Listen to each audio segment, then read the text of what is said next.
안녕하세요, 김쌤입니다.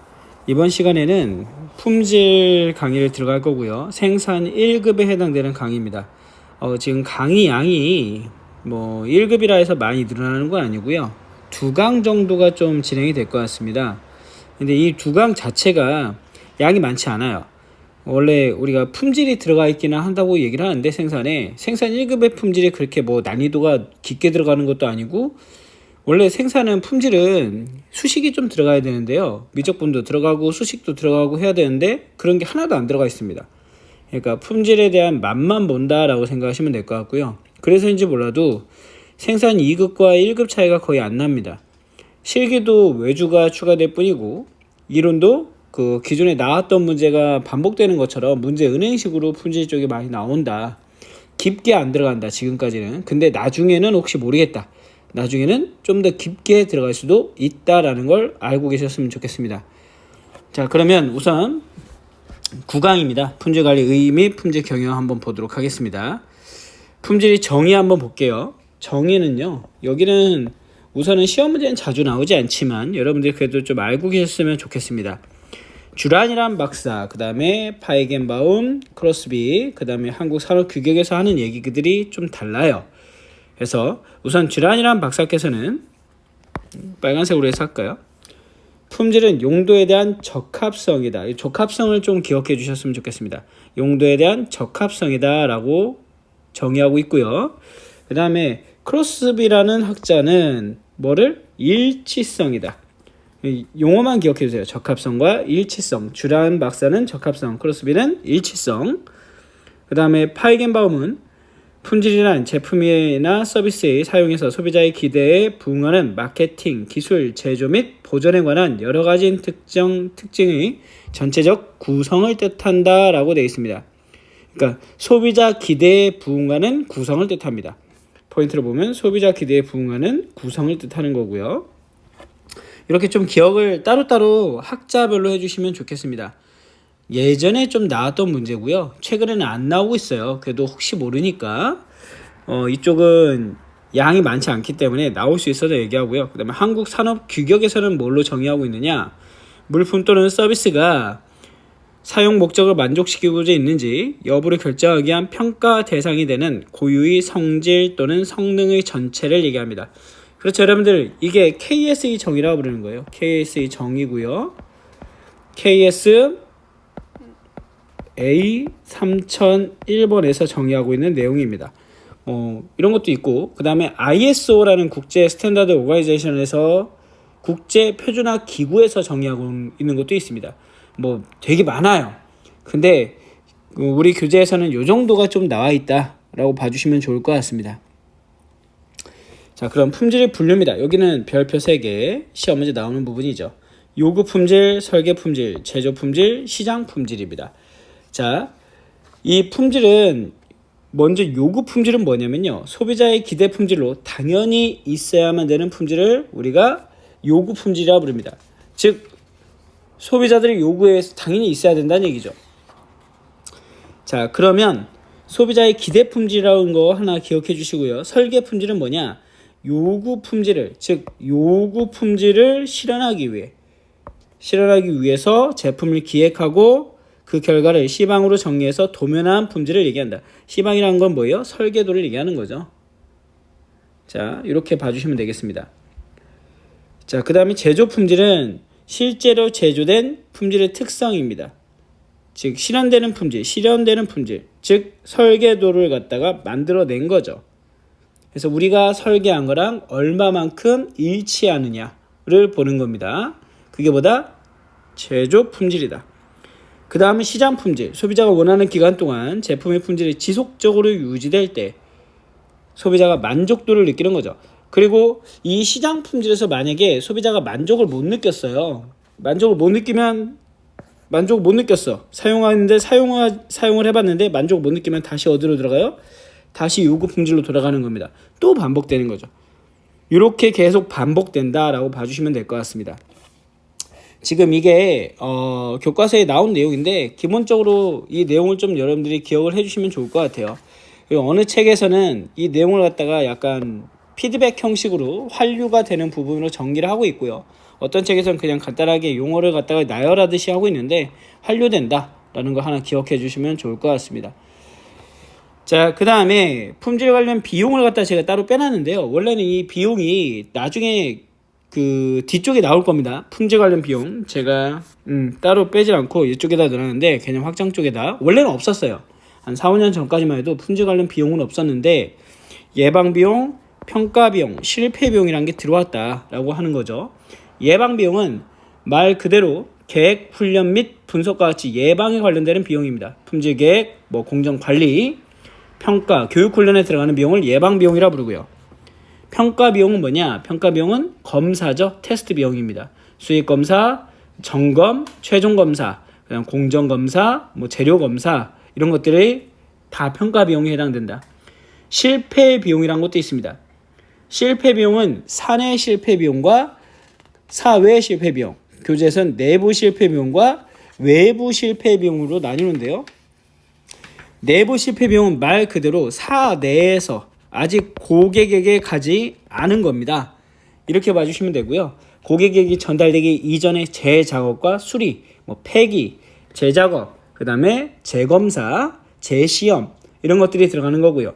사외 실패비용, 외부 실패비용은 뭐냐면 사외 얘는 이제 고객에게 간 거죠. 일이 터진 겁니다.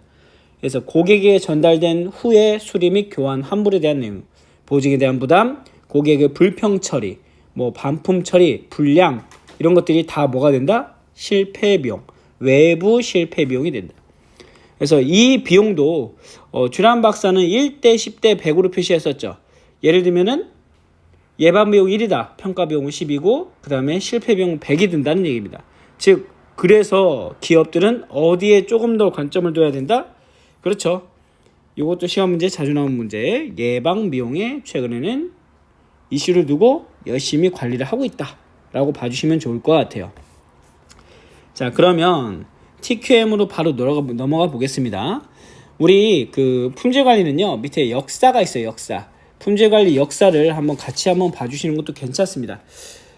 처음에는 우리가 알고 있는 거는 뭐냐면 작업반장의 그 작업자죠. 작업자. 처음에는 작업자. 최초의 품질관리는 작업자가 자신을 갖다가 점검하고 자기가 만든 거 갖다가 확인하는 시대입니다. 그러니까 어떻게 보면은 물량이 많지 않았을 때죠. 거기서 그 다음 단계가 뭐예요? 직장 조 품질관리입니다. 그래서 조장, 반장이라는 사람이 작업반장이 품질을 관리하는 거죠. 그래서 생산만 하고 작업자는 생산만 하고 품질 검사자가 관리만 하는. 그러니까 왜 이런 일이 벌어졌냐? 영국의 산업혁명 이후에 나온 개념이라는 거죠. 작업이 전문화되고 그 다음에 분업화되면서 작업자 수가 늘어나게 됐어요. 그래서 이 일을 갖다가 물량이 많아지다 보니까 품질을 책임지는 반장이라는 제도가 필요해졌고요. 그래서 20세기 초에 품질 관리를 하는 작업 반장에 의한 품질 관리 시대가 시작되게 됩니다. 그리고 나서는 이제 공식적인 검사가 시작이 된 거죠. 그리고 나서 이제 검사자 품질 관리로 내려갑니다. 생산량이 증대됨에 따라 반장이 품질 검사 및 감독을 하기엔 벅찼어요. 그래서 품질 검사만을 전문적으로 하는 사람이 생겨난다. 그래서 작업 반장이 품질 관리도 옛날에 했대요. 그래서 그 환경이 변화했겠죠. 그 시기에. 그래서 품질 관리가 검사에 의한 품질 관리가 됐다는 겁니다. 그런데 이때 1차 세계대전 중에서 생산 시스템이 더 복잡해지고 컨베이어 시스템이 도입되는 등 분업화 전문화가 더 진행됐대요. 그래서 작업 반장이 거느리는 작업자 수가 더 늘어났다는 얘기죠. 그래서 전문 검사자가 필요하게 됐고 그에 따라서 우리가 여기서 나오는 검사자라는 품질 관리자가 등장하게 됩니다. 이 당시에 통계적 기법은 그대로 많이 사용되지 않았대요. 그래서 주로 검사와 테스트, 불량을 발생하는 걸 갖다 찾아내는 게 목적이었다 하더라고요. 그래서 품질관리부서에서는 그 물건을 갖다가 불량을 찾아내는 거였고요. 작업자들은 품질에 좀 무관했던, 어쨌든 만들기만 하면 된다라고 했던 게 검사적 품질관리 시대입니다. 그 다음에 통계적 품질관리 시대라고 하죠. SQC라고 보통 우리가 따로 부르기도 합니다. 약자를 따서 제품 및 공정기술의 발전에 더불어 생산량이 증대되는 상황에 모든 생산품에 대한 품질 검사를 실행한다는 것이 불가능해졌다. 그래서 샘플링 기법이 도입됐다라는 건데 즉 수학적 기법이 품질에 들어오게 된 겁니다. 원래 영국의 통계학자 피셔라는 사람이 있었어요. 그래서 소수 표본에 의한 추측적인 분석 방법을 추측 통계학으로 확립을 했는데 그게 이제 우리 지금 사용하는 품질관리 기초를 형성한 거죠. 그래서 1924년에 벨 전화 연구소에서 근무하던 이제 중요한 분이 나옵니다. 슈와트라는 사람이 최초로 품질관리에 대한 통계적 방법을 적용해서 제조 공정에서 발생하는 품질이 우연 원인에 의한 건지 이상 원인에 의한 건지를 찾아냅니다. 아시죠 여러분? 관리도라고 뒤에 나오죠. 이 관리도를 고안해내서 사용을 했고요. 1931년에는 통계적 품질 관리를 책을 펴가지고 널리 다른 곳에서 볼 수 있게 저서에다가 써냈죠. 그래서 다른 공장에서도 그걸 갖다가 따라서 많이 하게 됐다. 그래서 통계적 품질 관리에 대해서 꾸준한 연구가 돼서 1928년에는 다찌와 로밍이라는 사람이 샘플링 검사를 갖다가 도입을 하게 되고 그 다음에 1941년에는 다찌 로밍의 샘플링 검사표라는 게 나오게 돼서 지금 우리가 알고 있는 통계적 품질 관리 기초를 닦게 된다라는 겁니다. 그 다음에 종합적 품질 관리 TQC로 들어가요. TQC로 들어가죠. 산업 발전이 계속 됐습니다. 그래서 이전에는 품질 개선 내지 관리가 한계점이 다다른 거죠. 그래서 생산부선의 품질관리자가 품질관리 전담하는 기존의 형태를 벗어나자. 그래서 기업 전체 입장에서 고객이 만족할 수 있는 제품과 서비스를 위해 모든 부서의 품질 향상과 품질과 연계해서 접근하고자 하는 방법입니다. 그래서 모든 부서라는 게 포인트가 되고요. 그래서 TQC라고 부르는데 파이겐바움이라는 학자가 종합적 품질 관리를 1956년에 제창을 하게 되는 겁니다. 그의 주장은 통계적 기법만으로는 품질 관리를 정확하게 할 수 없다. 그래서 회사 내부의 모든 부분이 같이 노력을 해야 된다라고 했던 게 TQC입니다. 그 다음에 나오는 게 TQM이죠. TQM, 종합적 품질 경영입니다.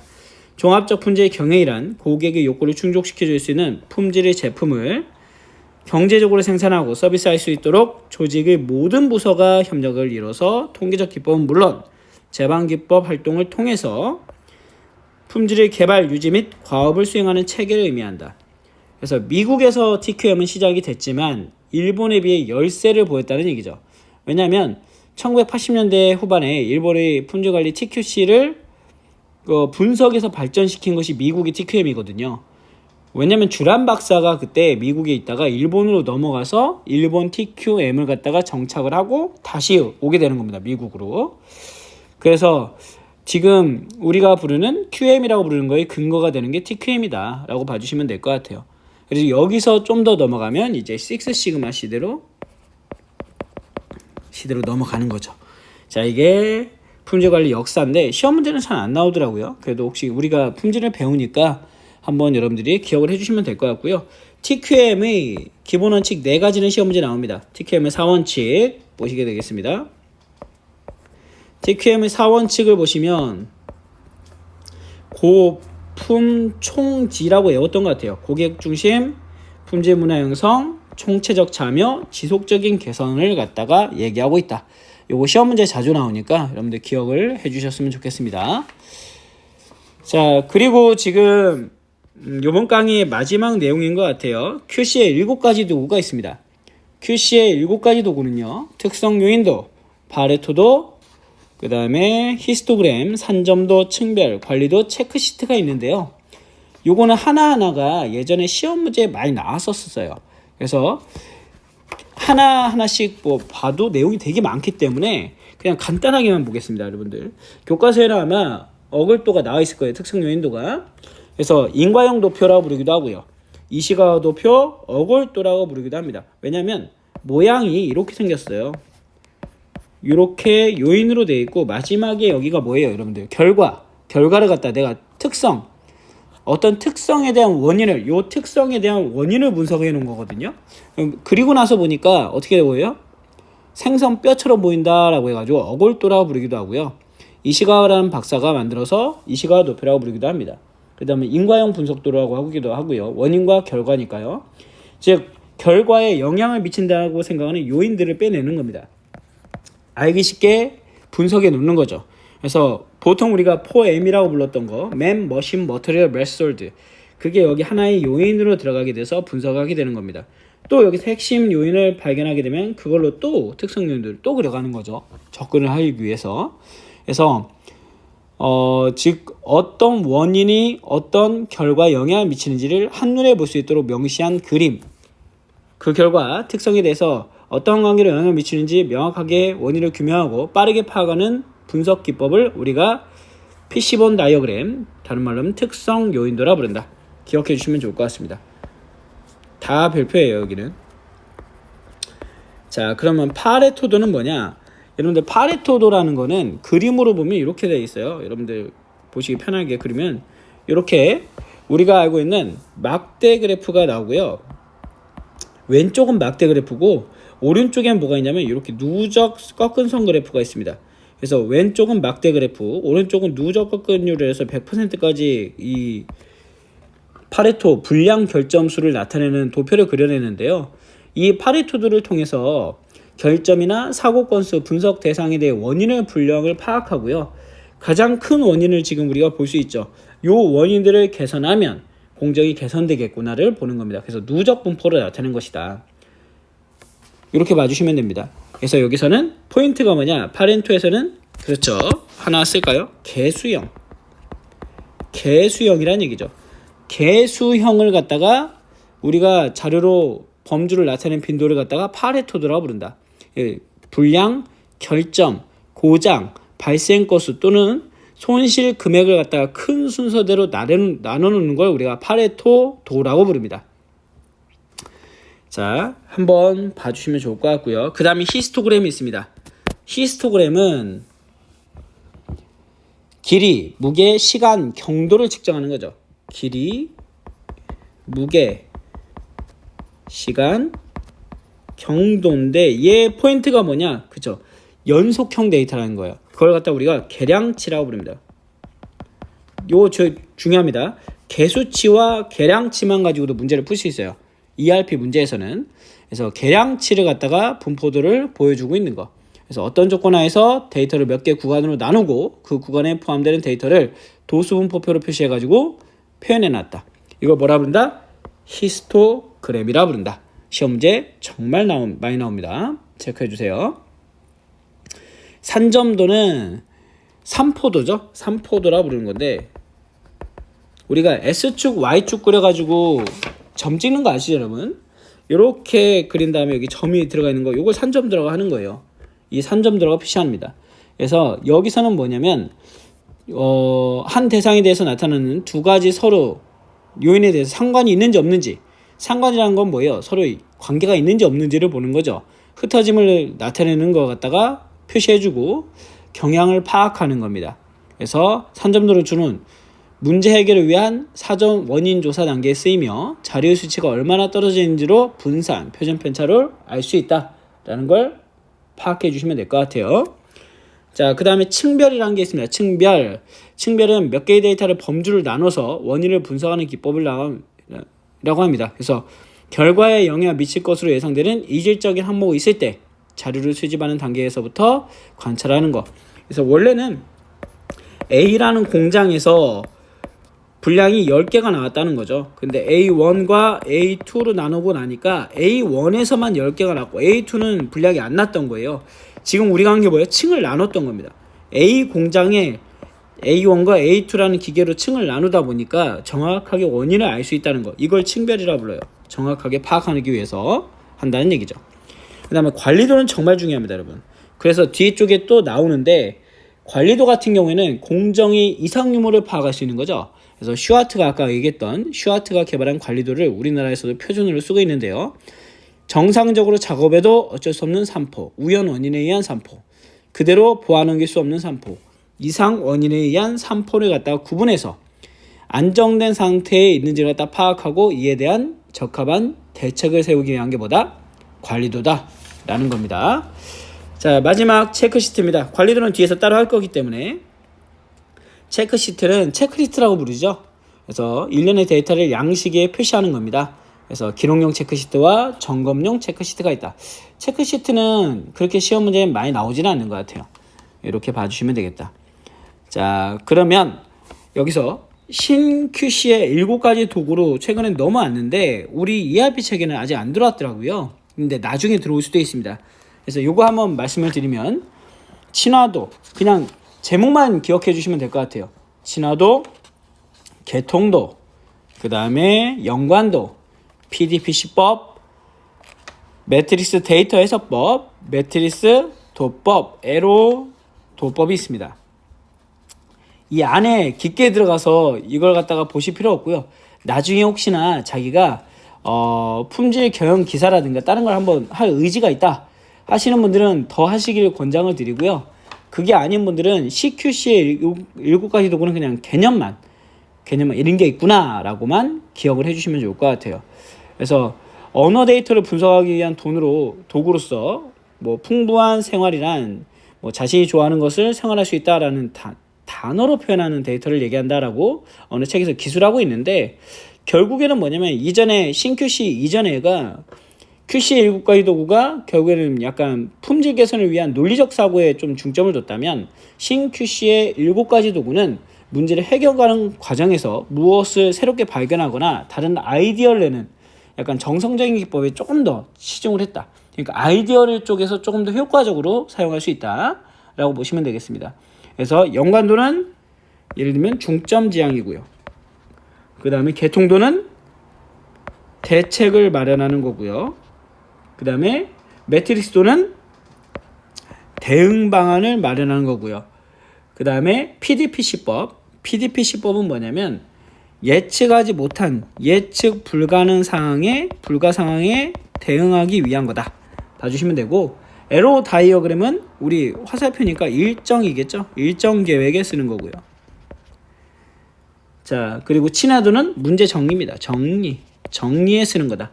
그 다음에 매트리스 데이터 해석법은 다차원 해석입니다. 에 쓴다는 거예요. 그래서 약간 기존의 거랑은 약간 다르게 조금 더 발전된 모습으로 들어간다라는 거죠. 그래서 나중에 책에 나올 수 있으니까 참고로 기억해 주시면 좋을 것 같습니다. 자, 오늘까지 여기까지 해서 9강을 마무리하고요. 다음 강의 10강입니다. 여기 품질 분야는 양이 정말 많아요. 원래는 엄청나게 많은데 그 중에서 일부를 뺀 거라고 생각하시면 됩니다. 그리고 나중에 10강 하면서 마무리하고요. 더 필요한 내용들, 추가되는 내용들이 있으면 나중에 또 진행을 하도록 하겠습니다. 수고하셨습니다.